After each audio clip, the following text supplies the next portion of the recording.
Donc, bienvenue à toutes et tous. Voilà, je me présente, je suis Emilia Oumedi. Nous allons parler aujourd'hui des financements en cascade pour la transition numérique, donc la digitalisation de l'industrie.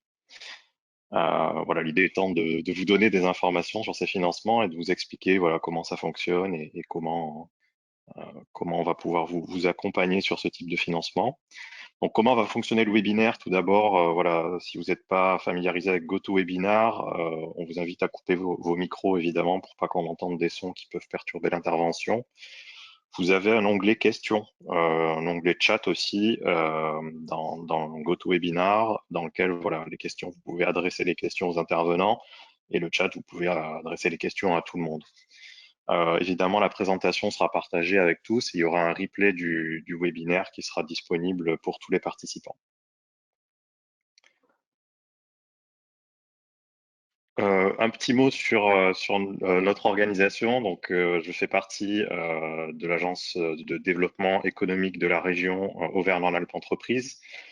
Nos missions, voilà, il y en a 6. On va dire notre grande mission, c'est d'accompagner les entreprises du territoire sur différents volets. Les 6 volets que vous voyez apparaître à l'écran: le développement économique, l'innovation, l'Europe et l'international, l'emploi, la formation, l'intelligence économique territoriale attirer les entreprises sur notre territoire, donc investir en Auvergne-Rhône-Alpes. Notre métier au quotidien, c'est vraiment d'aller à la rencontre de vous, dirigeants d'entreprise ou voilà, cadres dirigeants d'entreprise ou cadres d'entreprise, pour discuter de vos projets et puis essayer de comprendre voilà, pour vous faire gagner du temps, vous informer, vous donner des informations clés, vous orienter vers les bonnes personnes et évidemment rester en contact avec vous pour voilà, vous aider à faire avancer votre projet, tant sur le plan financier, on va dire, que sur le plan des informations clés dont vous avez besoin pour avancer. Un petit mot sur les intervenants d'aujourd'hui. Sarah et moi donc, faisons partie de l'organisation et de l'animation de ce webinaire. Donc, on va se répartir le temps de parole. On sera effectivement voilà, ceux qui vont vous donner quelques explications, notamment sur voilà, ce qu'est un financement en cascade et vous parler de quelques exemples. Nous avons aussi invité des témoins, des témoins privilégiés pour nous parler un peu de différents programmes. Donc Isabelle Dor du CEA qui va nous parler du programme Yarashi, Laure de Tassigny donc du projet Eurocluster, du cluster Minalogique que vous connaissez sans doute, et Julie Rafton-Jolivet voilà, du projet Euroboostex pour Tectera, donc le cluster textile de la région Auvergne-Rhône-Alpes. Donc voilà, je vous donne un aperçu rapide du programme. On va essayer de tenir en 1 heure, voilà. Donc je vais pas trop monopoliser la parole. Donc d'abord, évidemment, on va vous expliquer ce que c'est finalement que le financement en cascade au niveau européen, quelle est sa définition, comment est-ce qu'on peut voilà, prétendre à ces financements-là. Et puis, on va vous donner, voilà, on va donner la parole aux différents intervenants pour nous présenter quelques exemples d'appels à projets en cours. Et je reprendrai la parole ensuite pour vous présenter d'autres appels à projets qui sont ouverts. Et Sarah terminera en expliquant comment vous pouvez vous faire accompagner par l'agence et également par les pôles et clusters en région sur cette thématique-là. Donc, je vais laisser la parole à Sarah pour poursuivre et pour nous expliquer qu'est-ce que le financement en cascade. Merci Emilien, bonjour à tous. Alors oui, pour débuter ce webinaire, on voulait revenir déjà sur le terme de financement en cascade, parce que peut-être que vous avez entendu parler du même mécanisme qu'on va vous expliquer après sous d'autres appellations. Peut-être cascade funding, soutien financier à des tiers, open calls, financial support to third parties.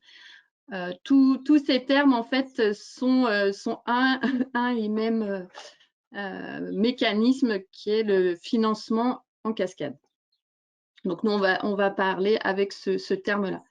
Donc, qu'est-ce que le financement en cascade déjà? Alors, au niveau de la Commission européenne, en fait, la Commission lance des appels à projets et finance des projets collaboratifs européens.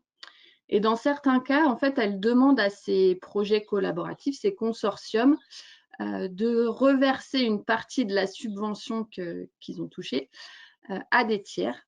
Donc, ces consortiums vont à leur tour lancer des appels à projets à destination des PME pour pouvoir financer, alors on va y revenir après, différents types d'activités. Et c'est ce mécanisme en fait de reversement finalement qu'on appelle financement en cascade. Alors pourquoi la Commission européenne a mis en place ce type de mécanisme?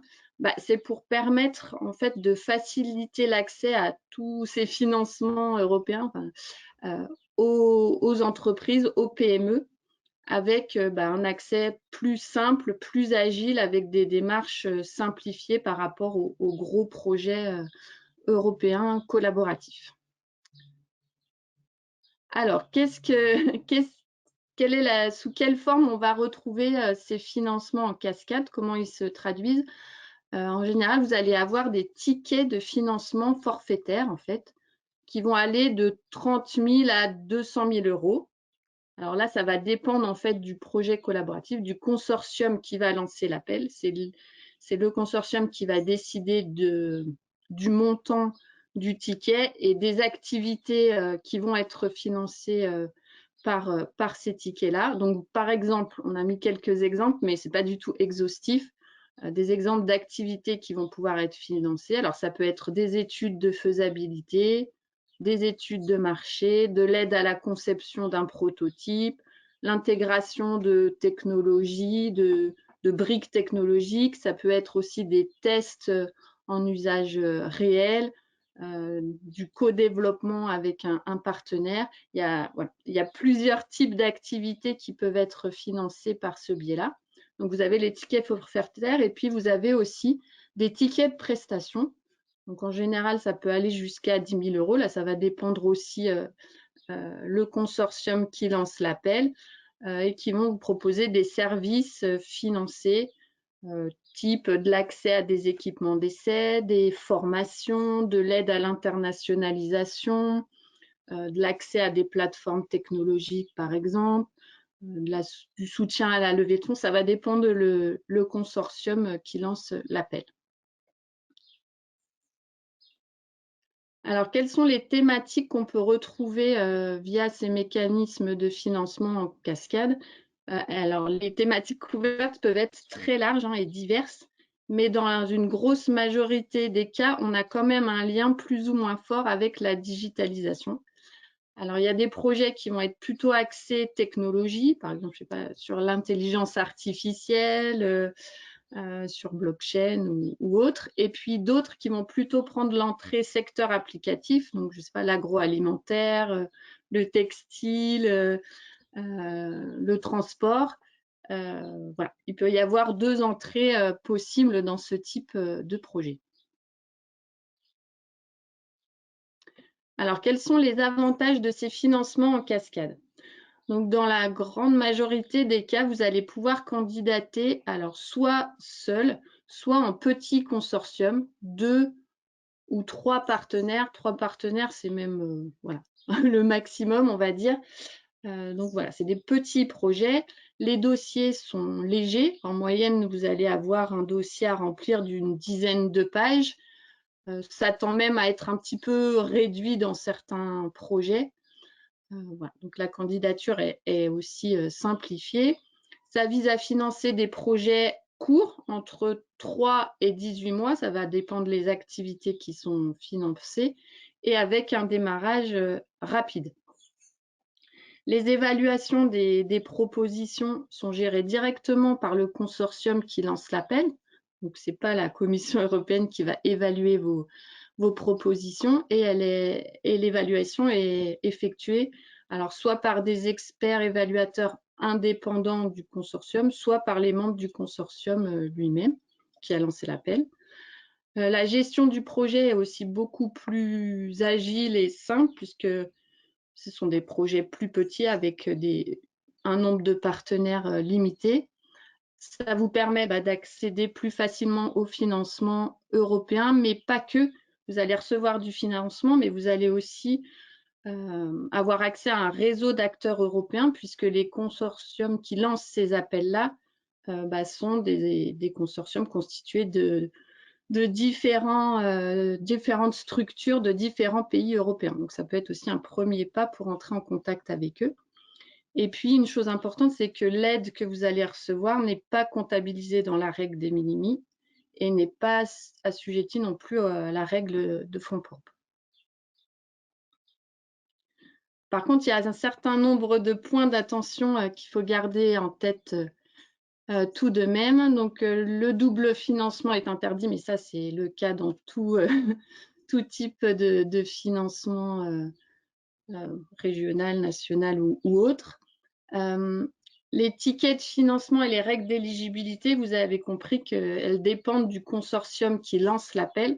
Donc, ça va varier à chaque fois voilà, selon le projet collaboratif qui lance l'appel. Donc, c'est là où c'est un petit peu compliqué parfois. Il faut bien faire attention de bien lire les activités qui sont financées, le montant qui va vous être proposé, le montant du financement. Donc voilà, ce n'est pas des règles génériques pour tous. Un autre point d'attention, c'est que ces appels à projets sont souvent ouverts sur une durée assez courte, en moyenne 2 mois. Donc, ça vous demande d'être assez réactif, parce que le temps d'identifier l'appel, de se mettre en ordre de marche pour y répondre, voilà, le temps est un petit peu contraint. Donc, ce qui est préférable de faire, c'est de mettre en place un peu une stratégie de veille pour détecter plus facilement ces opportunités de financement. Après, autant les pôles de compétitivité que nous, on peut vous aider aussi dans cette mise en place de veille. Juste un dernier point aussi avant de laisser la parole à nos intervenants, c'est que l'avantage de ces financements en cascade aussi, c'est que dans les consortiums qui lancent les appels, vous allez retrouver des acteurs que vous connaissez peut-être, alors au niveau français, mais aussi au niveau régional, que sont les grands centres de recherche tels que le CEA, qu'on va écouter juste après, mais aussi les pôles de compétitivité, donc auxquels vous êtes peut-être adhérents.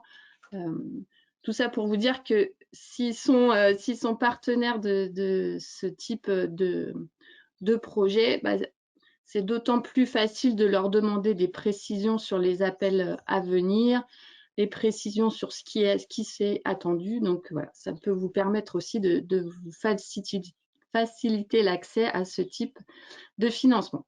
Voilà pour l'explication un peu générique de ces financements en cascade, mais on va avoir des exemples et ça va vous permettre de bien comprendre ce qu'il y a derrière.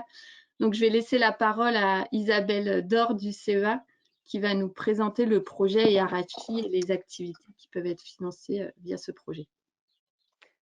Ok, bonjour, merci Sarah. Donc je viens à la transparence suivant. Donc je vais vous parler du projet RHI, donc qui est un projet européen qui a donc débuté au mois de septembre de 2022 et qui sera ouvert jusqu'en février 2026. Donc la traduction de ce magnifique acronyme, c'est, vous l'avez en anglais.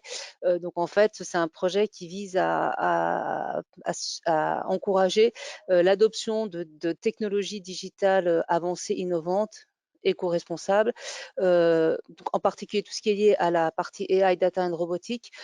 Pour l'objectif du projet, c'est vraiment de supporter les opérateurs dans leur activité régulière et en particulier d'améliorer leurs conditions de travail, que ce soit santé, que ce soit stress, de façon in fine, d'améliorer leur productivité, mais surtout leurs conditions de travail. Donc c'est un projet qui a un budget de 5 millions d'euros, dont 2 millions d'euros qui sont dédiés au Cascade Funding et qui est vraiment fléché dans le cadre de notre projet sur les PME et les startups. Donc, vous avez sur la carte l'ensemble des partenaires qui sont impliqués. Donc, vous voyez que dans le bassin grenoblois, vous retrouvez le CEA, Minalogic, ST et également l'IRT Nanoelec qui nous soutient dans ce projet. Et nous avons comme autre partenaire français, donc Blue Morpho, qui est plutôt spécialisé dans le support à l'innovation et le support à l'innovation et le business. Alors, le consortium, comme l'a mentionné Sarah, est assez varié. Vous aviez des centres de recherche, style le CEA ou Flanders Make. Nous avons plus des académiques comme Ikirlan ou comme Inegi, et puis également des clusters, des pôles de compétitivité. Donc on retrouve Minalogic, mais on a également Steinbeiß en Allemagne, et puis on a des partenaires qui sont très très proches de cet écosystème, comme par exemple Mondragon au Pays Basque, au Pays espagnol.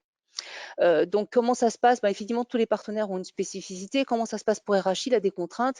Les projets qu'on va rechercher. Donc, ce qu'on va proposer dans un RHI, c'est un support à l'implémentation d'une nouvelle technologie, d'une brique technologique qui est apportée par un des partenaires du projet.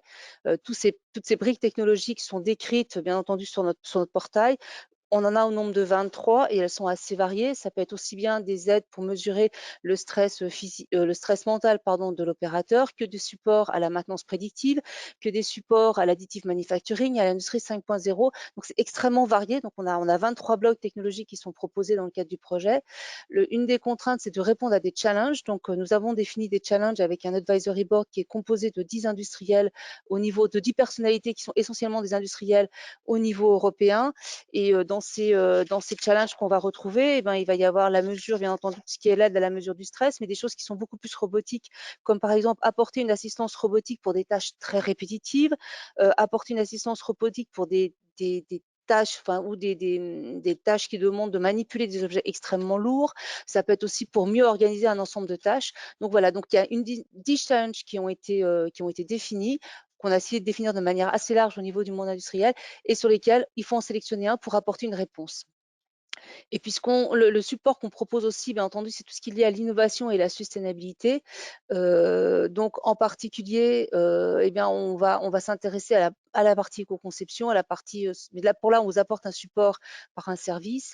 Il y a la partie également, l'humain devient au centre des préoccupations, en particulier quand on parle de collaboration entre un robot, un humain, etc. Donc il y a toute une démarche pour accompagner les entreprises à adopter au mieux et à mettre en place des méthodologies qui sont liées à comment prendre en compte l'humain. Et puis également, à partir du moment où on parle de data, d'AI, de robotique, il y a tout ce qui est lié à l'éthique. Donc là encore, il y a tout un accompagnement de façon à ce que tout ce qui est mis en place dans le projet suive les régulations européennes, mais de façon allégée, parce qu'on sait qu'on s'adresse à un monde de PME et de start-up. Donc là encore, c'est pour que ce soit bien adapté. Je rebondis vraiment sur ce que disait Sarah tout à l'heure. On essaie de mettre en place des procédés agiles qui s'adaptent à des entreprises qui n'ont pas des tailles gigantesques et qui ne sont pas des très grosses entreprises. Et puis également, on apporte un support via un partenaire particulier sur tout ce qui est le business, puisque en fait tous les projets qu'on va sélectionner doivent avoir un marché potentiel et un des objectifs, c'est qu'ils atteignent la commercialisation en fin de projet ou du moins dans un avenir assez proche. Donc là, ça c'est un peu le cadre de ce qu'on cherche à définir comme projet. Pour ça, qu'est-ce qu'on fait? Effectivement, on ouvre des appels à projets. Donc on en a un qui a été ouvert de février à mai 2023. Le deuxième appel à projet va s'ouvrir en septembre jusqu'en décembre. Globalement, chez nous, j'allais dire pour RHI, les appels à projets sont ouverts sur 3 mois. On s'adresse essentiellement aux startups et aux PME, puisque ça, c'était une des contraintes imposées par la Commission, c'est que tout le cascade funding qu'on va reverser s'adresse aux startups et PME, c'est les seuls qui sont éligibles à le recevoir. Le maximum, le cascade funding, nous sommes dans la fourchette haute, puisque c'est 200 kg qui peuvent être reversés en financement, avec une différenciation. Là, effectivement, ça fait partie des particularités mentionnées. On a un taux de financement qui va être différent suivant si c'est une start-up ou une PME, puisqu'une start-up pourra être éligible à être financée à 100%, une PME à 70%. Mais là encore, on a des critères très précis sur ce que c'est qu'une start-up et une PME, du moins tel que nous l'a imposé là encore la Commission européenne.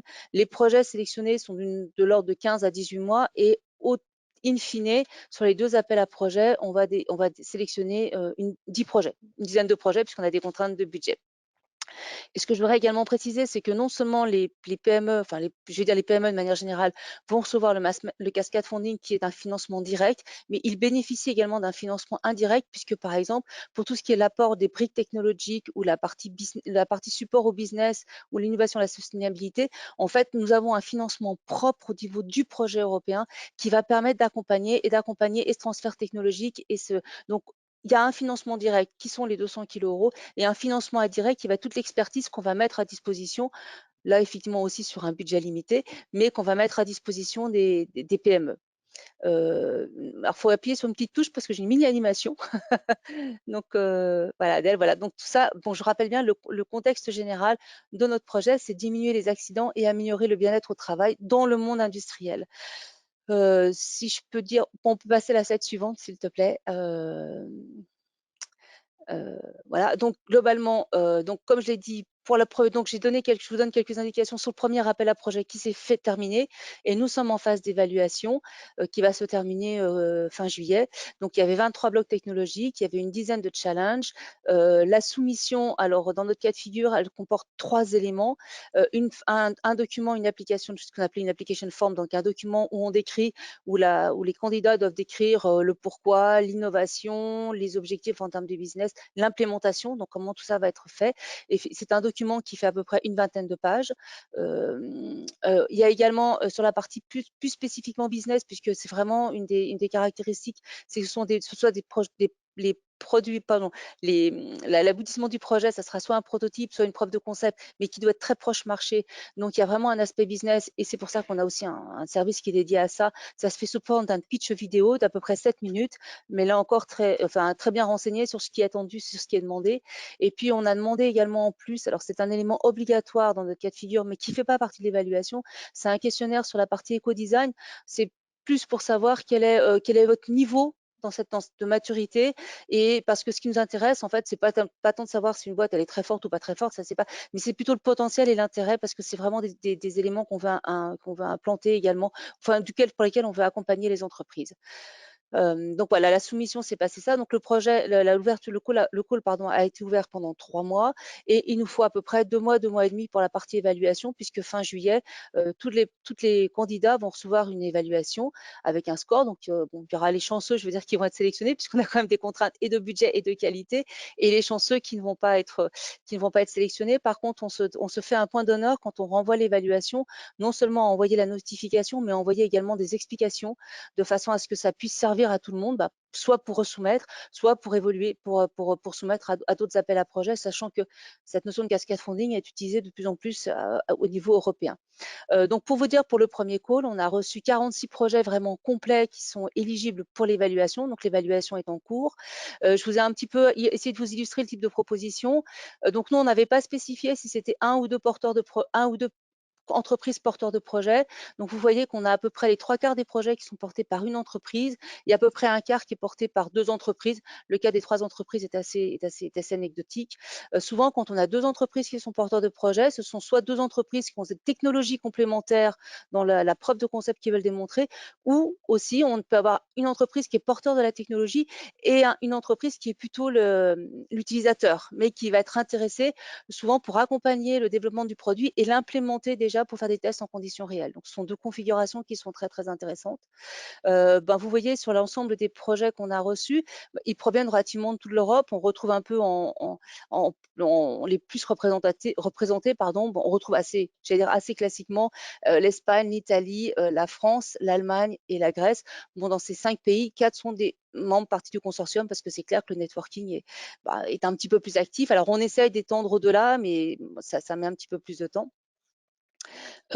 Après en tout petit, alors vous voyez pas grand-chose, c'est un peu la taille des entreprises. On s'aperçoit qu'on couvre, l'ensemble des tailles d'entreprises, des startups, ou PME, mais c'est vrai que bon, on a effectivement attiré les startups. Après essentiellement les PME entre 1 et 10 et 10 et 20 employés. Au-delà, on en a encore quelques-uns, mais un peu moins. Donc c'est ce sont relativement des petites, PME. Après, ce que je vous ai juste voulu vous illustrer, c'est un petit peu l'ensemble des building blocks. Bon, on voit qu'on n'a pas une répartition très régulière, mais ça dépend aussi combien de technologies mettaient à disposition les différents partenaires. Flanders Make, donc qui est celui qui est le plus cité dans l'ensemble des propositions qu'on a reçues, est également le partenaire qui avait mis à disposition le plus de briques technologiques. Donc voilà, c'était juste une illustration de ce qui est proposé. Donc voilà. Donc la deuxième appel à projet s'ouvrira en septembre, finira en décembre. Alors, retour d'expérience, n'attendez pas le dernier jour, parce que bien que nous, on ait des appels à projets qui sont ouverts 3 mois, vous n'imaginez pas le trafic qu'il y a dans les 15 derniers jours, voire dans la dernière semaine. Et en plus, comme nous avons eu pour le premier call, anecdotiquement, un problème informatique le dernier jour, la jour de clôture du call, je vous explique pas le nombre de fichiers que j'ai récupérés en ligne à la main. Sur les 46 propositions, j'ai récupéré 32, en particulier les pitch vidéo, j'en ai récupéré 32 le dernier jour. C'est pas faute de dire aux gens, n'attendez pas le dernier jour. Donc voilà, donc c'est pour vous dire que, bon, on a beau le dire, voilà, ça arrive toujours un peu à la fin. Également, ce qu'on propose, alors on lâche pas dans la nature pour ça. On propose des guides utilisateurs, on propose des FAQ sessions, et ce qui a également assez bien marché, c'est qu'on a proposé 1 ou 2 webinaires en ligne qui étaient en fait libres d'ouverture de questions pour que les gens puissent poser et répondre aux questions. Et je rebondis tout à fait sur ce que dit Sarah. N'hésitez pas à nous contacter. On est vraiment très, très demandeurs de ça, parce qu'on s'est rendu compte que plus on a le temps de discuter à l'avance, alors du l'abri technologique, donc et de un peu comment l'implémenter, puisque c'est quand même un des clés de ce genre de projet. En général, plus les projets sont de bonne qualité et plus ils tapent moins à côté, que ce soit dans l'utilisation de la brique technologique et dans les objectifs du projet. Donc c'est vrai qu'on vous offre beaucoup de possibilités de discuter avec un des partenaires, et globalement c'est très profitable, et voilà, et il faut en profiter. Et donc j'allais Merci. dire fin juillet, vous en saurez un peu plus sur les projets qui ont été évalués pour le premier call, et dès début septembre, on mettra en ligne ce que sera le second appel à projet. Voilà. Merci beaucoup Isabelle. Merci.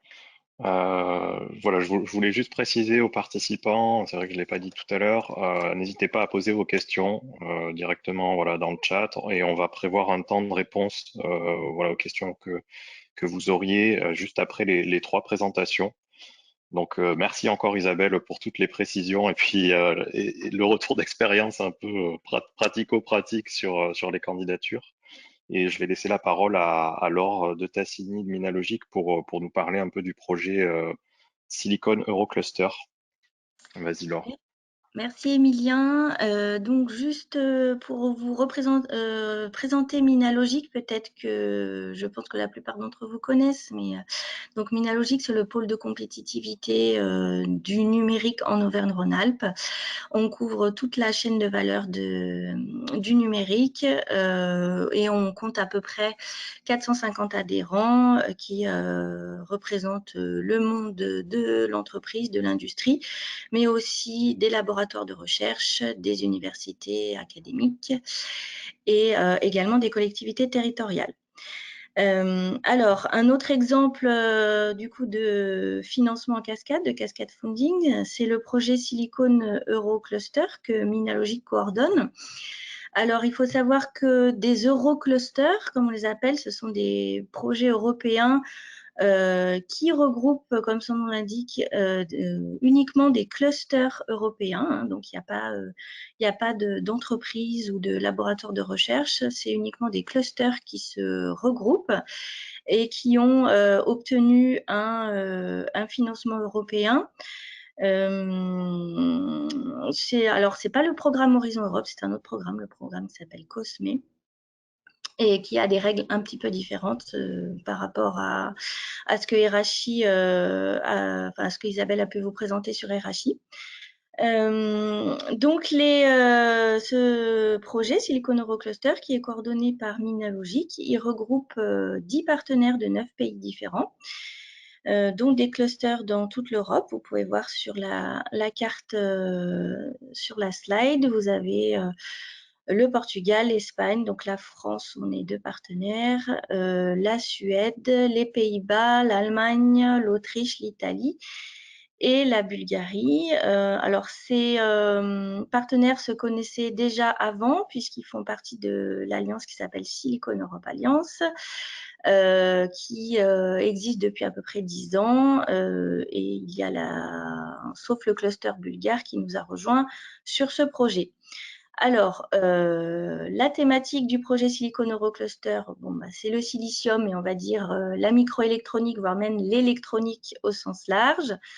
Vous savez qu'un des enjeux de la Commission européenne en ce moment, c'est de relocaliser l'industrie de la microélectronique en Europe.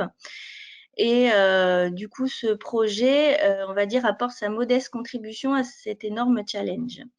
Alors, qu'est-ce qui est prévu dans le projet? Eh bien, on a tout d'abord l'open call pour 12 projets de démonstration.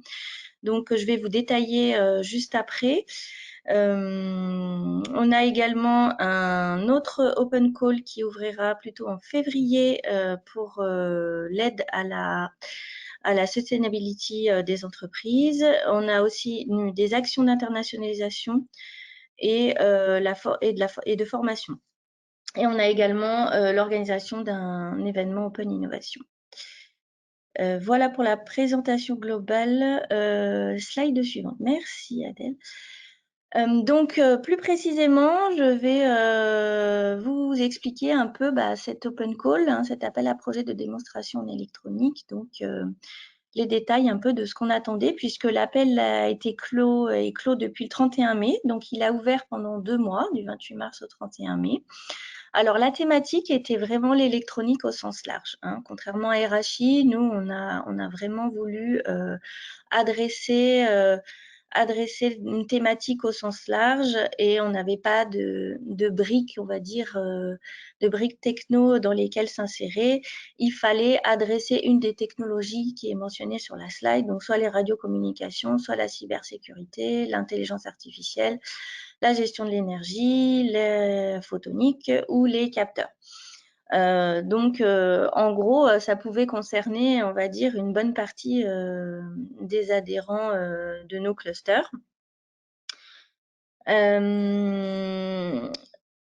Ensuite, le processus, bon, je reviendrai après sur le processus, on va peut-être parler d'abord des critères d'éligibilité.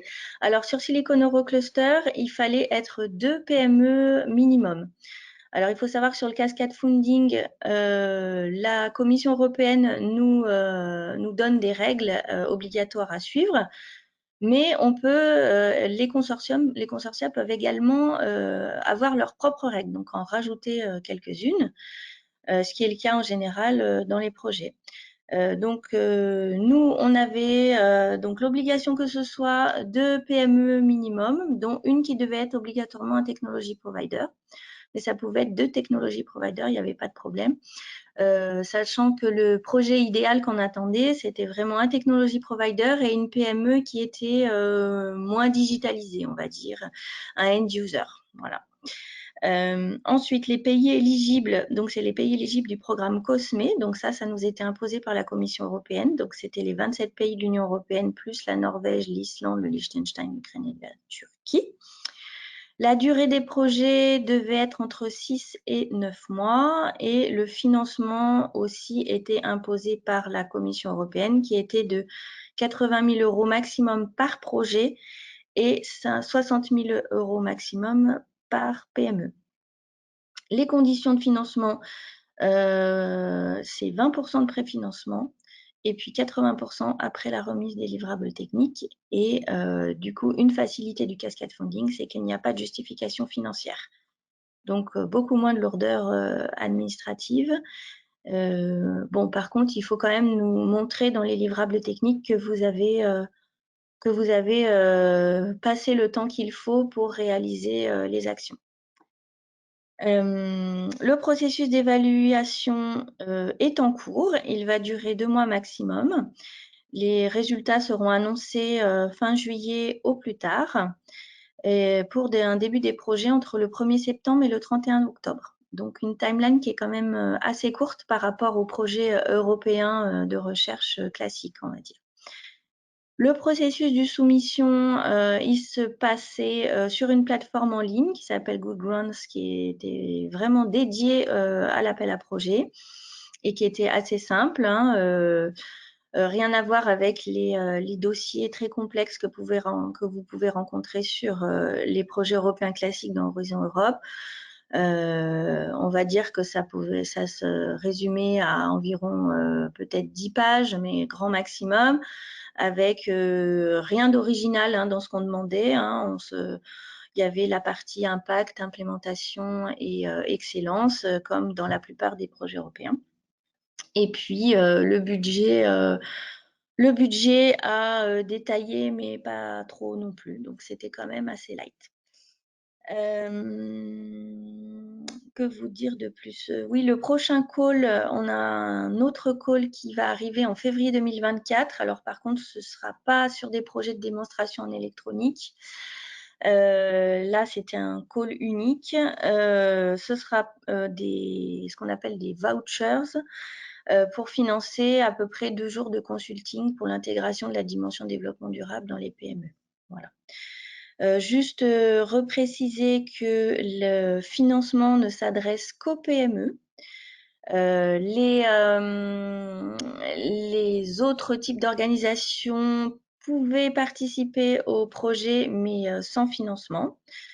Donc, c'est arrivé, par exemple, un consortium de 2 PME avec un grand groupe ou un hôpital, par exemple. Donc, ça, il n'y avait pas de problème. Mais par contre, c'est les PME uniquement qui reçoivent le financement. Le budget, on avait 960 000 € à dédier au Cascade Funding sur le projet de démonstration électronique et on aura 60 000 € pour les Green Vouchers. Voilà, alors je vais vous donner quelques éléments sur l'appel à projet. Voilà, merci. Donc, on a reçu 61 candidatures éligibles de 24 pays différents. Et 12 projets seront financés, donc comme je l'ai dit, pour un budget de 960 000 €. Donc, on peut voir que, sans surprise, ce sont les pays qui sont membres du consortium qui ont le plus candidaté, ce qui est normal, comme le disait Isabelle tout à l'heure, car avec le networking, on dissémine beaucoup plus le projet dans nos pays, je pense, donc c'est beaucoup plus visible dans les pays partenaires du projet. Donc, et puis les Espagnols alors sont toujours très très assidus dans leur candidature au Cascade Funding, donc ce n'est pas étonnant non plus. Voilà, je vous laisse regarder un peu voilà, les pays qui ont candidaté. Je sais aussi qu'il y a plus de 60% qui ont candidaté qui étaient des TPE, donc entre 1 et 10 salariés. Donc, ça adresse vraiment, ces appels à projets s'adressent vraiment à des petites structures. Je pense que les grosses structures sont peut-être plus attirées par des guichets avec des financements plus importants. Voilà, si vous avez des questions, n'hésitez pas. Je pense avoir dit l'essentiel. Voilà. Merci beaucoup, Laure. C'était très clair et voilà, on a un aperçu effectivement d'un appel qui est certes clos, mais ça vous donne vraiment une image sur ce que c'est effectivement que de déposer et comment c'est organisé. Sachant que les Euroclusters, il y en a sur plein de thématiques différentes qui correspondent aux clusters qui se sont regroupés pour faire un projet européen. Et n'hésitez pas à les regarder, vous donnerez les liens, je pense, après, à la fin, parce qu'il y a d'autres appels à projets qui sont en cours sur d'autres thématiques. Voilà. Tout à fait, on verra un peu plus tard. Merci beaucoup, Laure, et n'hésitez pas si vous avez des questions voilà, dans le chat et on prendra un petit moment pour y répondre tout à l'heure. On va du coup laisser la parole à Julie pour nous parler un peu d'Euroboostex, aussi un projet Eurocluster, il me semble. Hein. Donc Absolument. tu vas nous en dire plus et voilà, et après effectivement on aura notre temps d'échange et de questions. Merci Emilien. Donc bonjour à toutes et à tous. Julie Rafton-Jolivet. Donc moi je travaille chez Tectera. Tectera qui est le pôle de compétitivité dédié à la filière textile française qui est basée donc à côté de Lyon, à Écully précisément, et qui regroupe à peu près 270 adhérents. Alors, Tectera est partenaire du projet Euroboostex. C'est un projet, donc c'est un Eurocluster et Laure l'a très bien expliqué dans le projet précédent que Minalogic coordonne. Donc, je vais pas revenir sur les Euroclusters, mais sachez que voilà, on va dupliquer ce que Laure vous a expliqué en termes de fonctionnement de projet, mais cette fois-ci sur l'industrie textile, puisque Euroboostex a pour vocation d'accompagner la filière textile européenne dans sa double transition, donc transition à la fois verte et digitale. On a, dans le cadre de ce projet, 6 axes prioritaires que l'on travaille, dont 3 qui vont faire l'objet de cascade funding. Le premier axe que vous pouvez voir ici, donc c'est tout ce qui est l'innovation des PME. Alors, vous verrez dans tous les slides et globalement dans la communication du projet, on parle beaucoup de PME, mais les calls sont également ouverts aux startups. Donc, c'est PME et startups. C'est donc la promotion de l'innovation des PME et startups. Donc là, on est sur un call qui vient de se clôturer. Dont les évaluations sont en cours, je vous en parlerai un petit peu plus précisément après, où là l'objectif c'était d'accompagner les PME startups à lancer de nouveaux produits ou de nouveaux services sur le marché.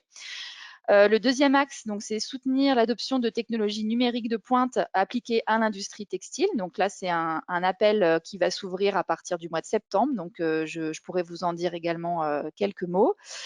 Le troisième appel porte davantage sur le soutien à l'internationalisation, avec un cascade funding qui va permettre aux entreprises de financer des démarches de prospection, de missions exploratoires, de veille sur 2 pays qui ne sont pas totalement finalisés, hein, parce que c'est quelque chose qu'on n'a pas encore travaillé. Ça arrivera en 2024, cet appel-là.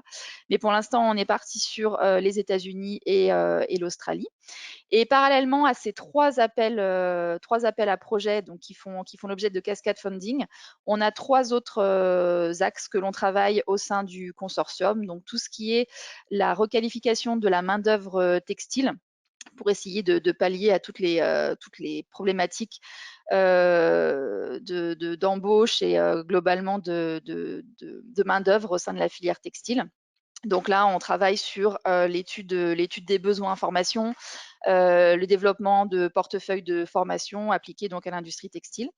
On est également sur le renforcement des capacités. Donc ça concerne plus directement les clusters partenaires, où là, l'objectif, c'est d'avoir un portefeuille de services d'excellence à destination des adhérents, donc de la filière textile européenne. Et le dernier axe, c'est toute la partie réseau, résilience. Donc, c'est comment on arrive à mettre en réseau toutes les entreprises start-up membres des différents clusters partenaires de ce projet Euroboostex. Alors, sur la slide suivante, quelques informations plus globales sur le projet. Donc, on est sur un budget global de presque 1 million d'euros. Et comme vous pouvez le voir ici, sur ce budget global, on a plus d'1 million, 1,5 million, pardon. On a plus d'1 million d'euros qui est dédié au cascade funding, donc qui est vraiment redistribué aux entreprises sur le schéma que vous a expliqué Sarah précédemment. C'est un projet qui a démarré en septembre 2022 et qui s'achèvera en 2025. Et comme vous l'expliquez Laure, donc on est dans un eurocluster, donc les partenaires sont des clusters uniquement, et dans notre cas précisément, uniquement des clusters textiles. Donc Tectera est partenaire et représente donc la filière textile française. Nous avons un autre cluster textile italien, 2 clusters espagnols et un cluster textile portugais. Et donc, les 3 calls que je vous ai rapidement présentés, on va rentrer un tout petit peu plus dans le détail dans le slide suivant. Avec le premier appel, voilà, le premier appel qui s'est clôturé très récemment. Donc, les évaluations sont actuellement en cours. C'est un projet, donc, comme je le disais tout à l'heure, qui visait à accompagner les PME et startups à mettre sur le marché des produits ou services nouveaux dans leurs différentes chaînes de valeur. En termes de soutien financier, on est un petit peu plus bas que ce que vous présentez, Sarah, tout à l'heure. On est à un soutien de 15 000 € par projet avec 10 PME ou startups bénéficiaires, sur des projets très courts, hein, comme on vous l'expliquait déjà précédemment. Donc là, ça sera un projet de 4 mois avec donc un préfinancement de 50% à la signature du Grant Agreement, donc du contrat avec le consortium, et 50% à la fin du projet. On a reçu donc 22 candidatures éligibles. On a reçu un petit peu plus, mais en tout cas sur les candidatures éligibles, 22 sont vraiment en cours d'évaluation. pour 10 PME qui seront financées. Donc, vous pouvez voir le ratio est plutôt intéressant. Donc ça, c'est un projet qui est clôturé, mais maintenant, l'objectif, c'est de vous parler d'un appel à projet qui va s'ouvrir. Alors, je vous ai précisé que c'était un draft parce que, comme vous l'expliquaient tout à l'heure mes collègues, lorsqu'un Eurocluster lance un appel à projet, on le lance pas tout seul, on le lance en lien avec la Commission européenne et en lien avec le Project Officer qui nous suit. Et donc, tous les calls que l'on ouvre sont validés par la Commission européenne. Donc là, ce que je vous présente, c'est le draft donc de ce qu'on a souhaité intégrer dans le call qui va s'ouvrir donc en septembre, mais il est en cours de validation auprès de la Commission européenne, donc ce n'est pas une version qui est finalisée. Dans ce deuxième appel, on est plus sur des projets monopartenaires, mais on est plutôt sur des projets collaboratifs avec au minimum 2 PME ou start-up qui vont candidater. Et l'objectif ici, ça va être de travailler sur l'adaptation des process de production des entreprises, des PME et startups et l'adoption de nouvelles technologies, toujours dans cet objectif d'avoir cette double transition verte et digitale. C'est un call qui va s'ouvrir donc le 6 septembre jusqu'au 8 novembre. Donc, comme je vous le disais, on est en train de le finaliser. L'objectif pour nous, ça va être de financer 12 projets avec un soutien financier, donc une subvention de 30 000 € par projet, donc pour 24 entreprises, 24 PME ou start-up. Avec l'objectif, ça va être de lancer les projets en question début 2024, donc à partir de janvier, pour une durée de 4 à 6 mois. Comme je vous le disais, donc on est ici sur un projet vraiment textile. Donc en termes d'éligibilité du consortium, on attend à minima une entreprise textile et une entreprise qui va apporter cette solution, cette brique technologique, ou deux sociétés PME ou start-up textiles directement. Dans le slide suivant, je vous ai mis donc la liste des activités qui sont éligibles au financement. Donc, comme je vous le disais, c'est le draft, mais bon, globalement, ça devrait pas beaucoup évoluer, en sachant que c'était également le type d'activité qu'on avait rendu éligible sur le précédent appel que nous sommes en train d'évaluer. Donc, il y a tout ce qui est études de faisabilité technique, études de viabilité, tout ce qui est test technique, test marché, design, intégration de nouveaux systèmes, une partie aussi formation numérique, du prototypage, toute la partie business plan aussi. La partie business model.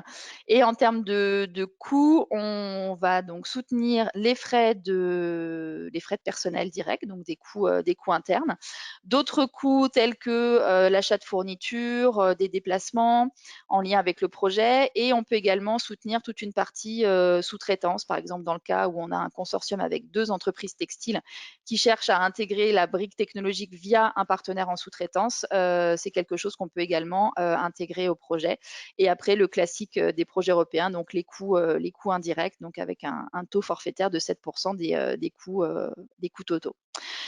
Une petite précision en bas, donc la subvention ne va pas directement viser à soutenir l'acquisition de nouvelles technologies, mais bien toutes les études, le prototypage, toute la préparation en amont que je vous ai indiqué dans les activités éligibles. Voilà, je pense que c'est tout pour Robustech. N'hésitez pas si vous avez des questions. Je reste à votre disposition. Super, merci beaucoup Julie. Voilà, on a fait nos 3 interventions témoignages sur des exemples d'appels à projets, voilà, en plus avec des partenaires régionaux. On a quelques questions qui sont arrivées sur le chat, donc je vais vous proposer d'y répondre ensemble. Donc peut-être il y avait des questions déjà qui étaient adressées à Isabelle sur le programme Iharashi, donc il y en avait 2. Je vais les relire et je vais les partager dans le chat pour tout le monde. Alors, nous avions comme question: pour Iharashi, peut-on accéder dès maintenant au 10 challenge pour la future session de septembre-décembre? Oui, alors, Si tu veux bien peut-être répondre, j'ai vu que tu avais fait une réponse écrite. Oui, j'ai une réponse écrite, mais ça va être un peu une réponse de. Enfin, ça va être un peu alors, les 10 challenges exacts qui seront ouverts pour le deuxième appel à projet, alors je les ai pas encore parce qu'en fait, ça va un peu dépendre du résultat du premier appel à projet. Par contre, les 10 challenges tels qui sont décrits maintenant, ça reflète quand même bien les challenges généraux. Pourquoi est-ce qu'ils pourraient être revus?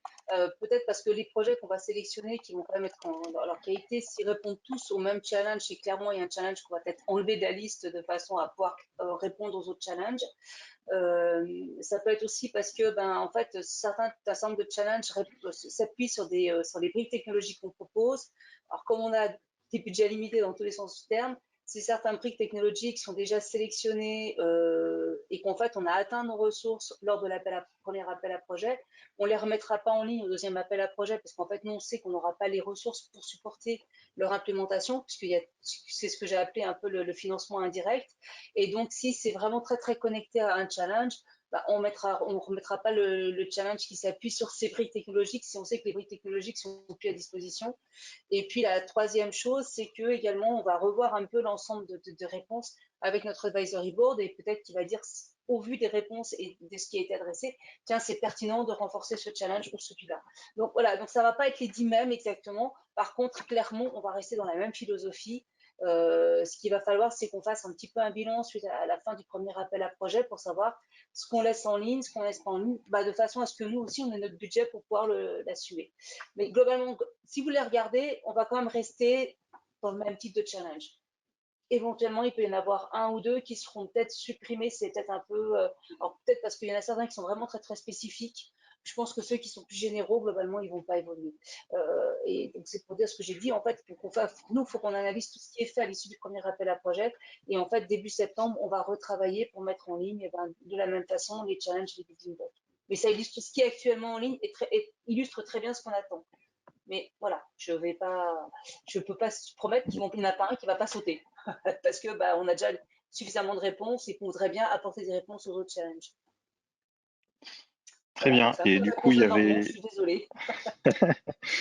Il y avait une deuxième question, du coup, c'était est-il possible de présenter pour le prochain appel hiérarchie, partirez-vous sur les mêmes blocs? Est-il possible de présenter une idée de projet au CEA pour vérifier son éligibilité? Voilà.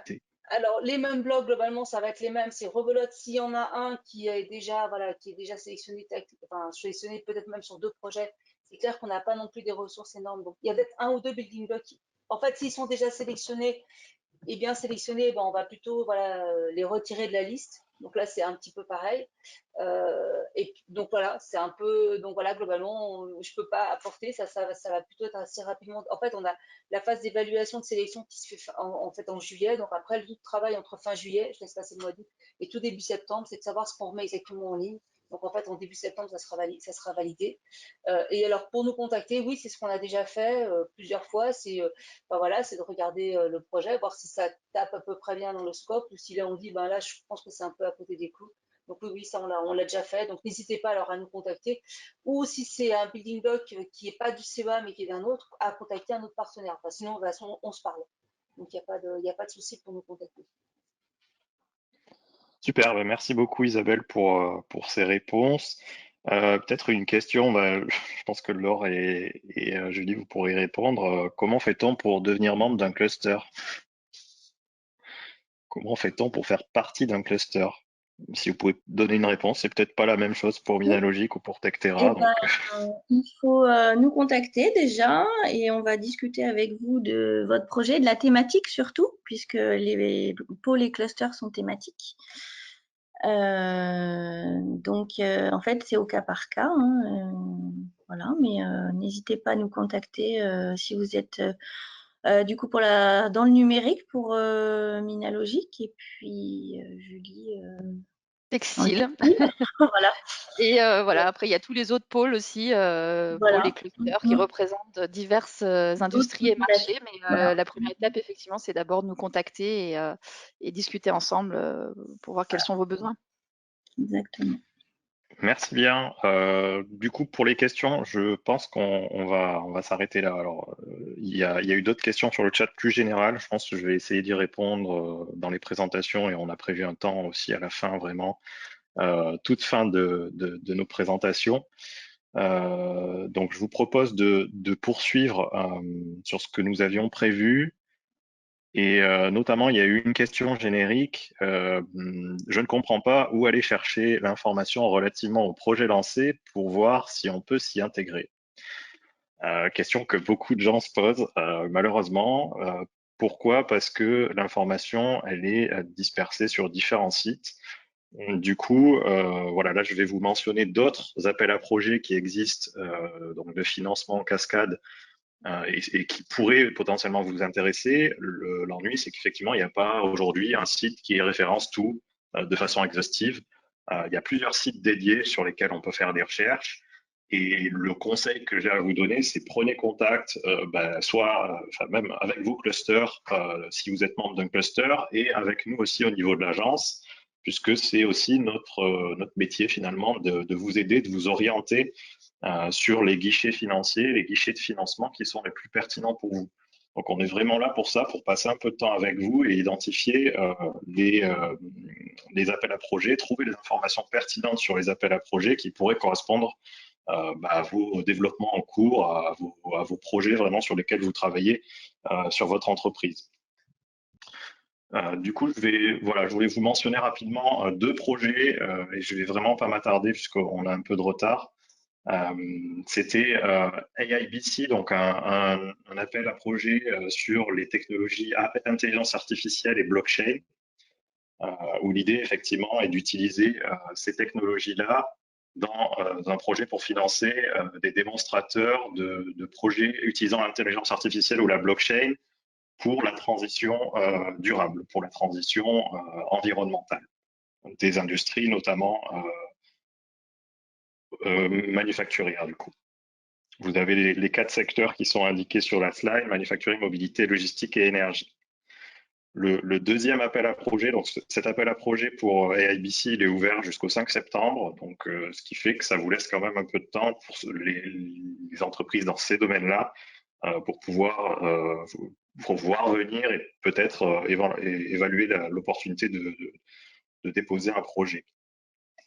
Pour le deuxième appel, Ingenious, là, on est vraiment sur développer des solutions, proposer des nouveaux business models pour les filières des industries à forte intensité énergétique. Donc, vous avez quelques exemples qui sont cités, métallurgie, nanotechnologie, plasma, matières premières, chimie, construction. L'idée étant de solliciter des entreprises qui aient des solutions qui puissent rendre ces industries-là moins gourmandes en énergie ou optimiser leur fonctionnement et notamment des solutions numériques. Voilà pour ces deux appels à projets. Il en existe beaucoup d'autres. On vous en a listé quelques-uns là dans nos slides. Nos slides ne sont pas exhaustifs. Il y en a encore d'autres et voilà, c'est pour ça que je vais me répéter et je vais vous dire, n'hésitez pas à nous contacter et à venir contacter les pôles cluster et l'agence pour vraiment identifier des appels à projets qui seraient les plus intéressants pour vous. Comment vous faire accompagner? Donc, on est en train d'en parler maintenant, donc je vais vous détailler un peu plus comment ça se passe quand vous nous contactez. Donc c'est très simple, je pense que tu peux avancer Adèle sur la prochaine slide. On est une équipe, nous à l'agence, effectivement de 7 personnes et voilà, on est vraiment là, spécialiste du coup des financements européens pour vous aider à identifier les guichets les plus pertinents.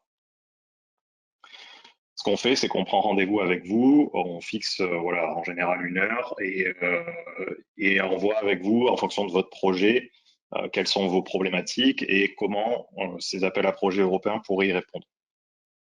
On vous fait une liste, on essaie d'identifier ceux qui sont les plus pertinents pour vous et on propose plein d'autres types d'informations ou d'accompagnement en fonction de ce que vous souhaitez faire.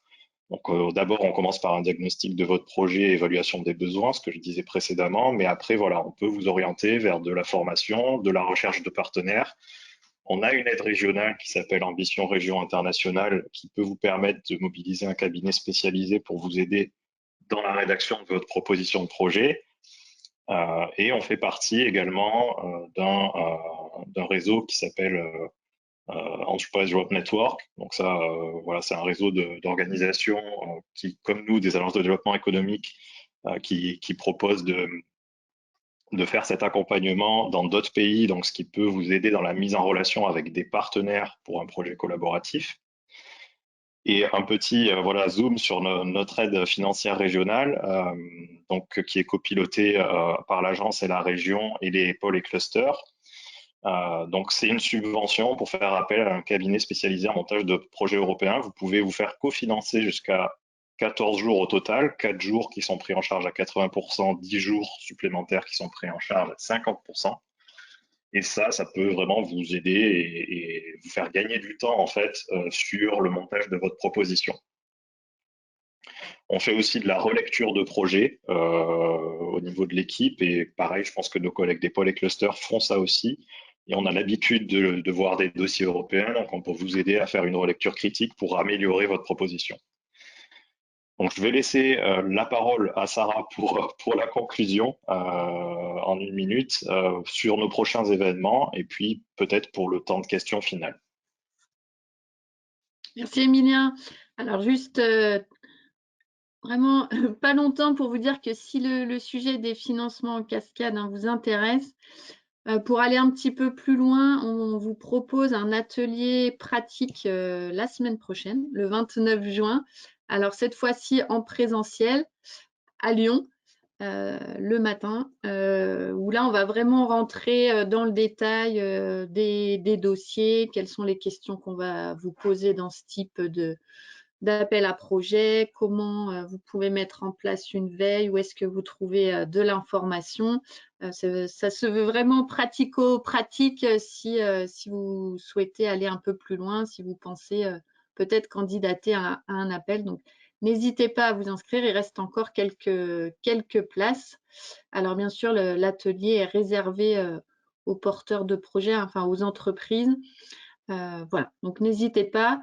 Il y a eu plusieurs questions, j'en profite, sur justement où trouver l'information. Du coup, je vous ai mis 2 liens dans le chat où vous pouvez retrouver un certain nombre des appels à projets en cascade. Donc, vous pouvez aller regarder, mais n'hésitez pas à revenir vers nous ou les pôles de compétitivité pour vous aider à trier un petit peu tous ces appels. On en profite aussi pour vous annoncer notre journée Ambition Europe. C'est une grande journée régionale sur les financements européens. Alors là, pas que sur les financements en cascade, mais dans les financements européens plus généralement. Donc une grande journée où vous pouvez trouver un maximum d'informations sur ces financements-là, les appels à projets qui vont être lancés, les acteurs à contacter. Donc n'hésitez pas à réserver la date du 14 novembre. Et puis, je sais qu'il y en a un certain nombre d'entre vous qui, quand ils se sont inscrits, ont demandé à recevoir notre newsletter, mais si ce n'est pas le cas, voilà, vous pouvez vous abonner à notre newsletter Europe. On essaie aussi de relayer tous les appels à projets européens, type financement en cascade aussi, qui ouvrent et qui peuvent vous intéresser. Merci à nos différentes intervenantes aujourd'hui d'avoir joué le jeu de nous présenter les appels à projets de leur en financement en cascade. Donc Isabelle, Laure, Julie, merci Emilien aussi. Et puis on peut peut-être prendre encore 2-3 questions même si on a débordé un peu.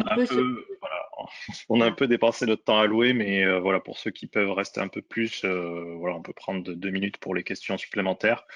Je sais qu'il y avait une question auquel on n'avait pas répondu. Question, serait-il possible de redéfinir le terme résilience, s'il vous plaît? Question pas évidente.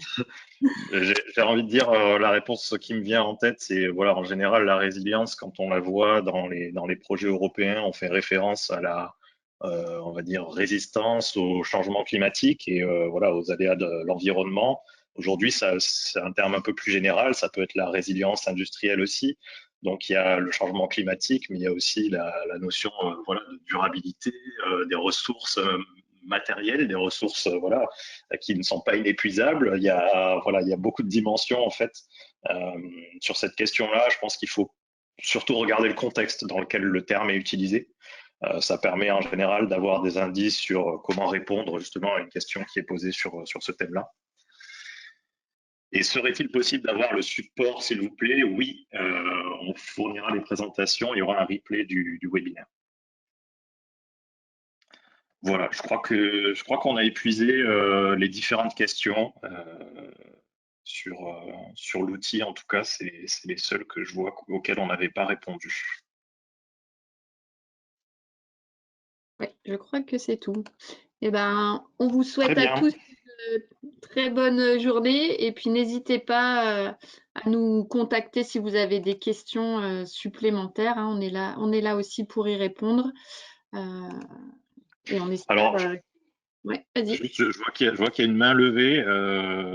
Est-ce que vous pouvez poser des questions dans le chat? C'est Alina Thompson. Alors, je ne sais pas si c'est une erreur ou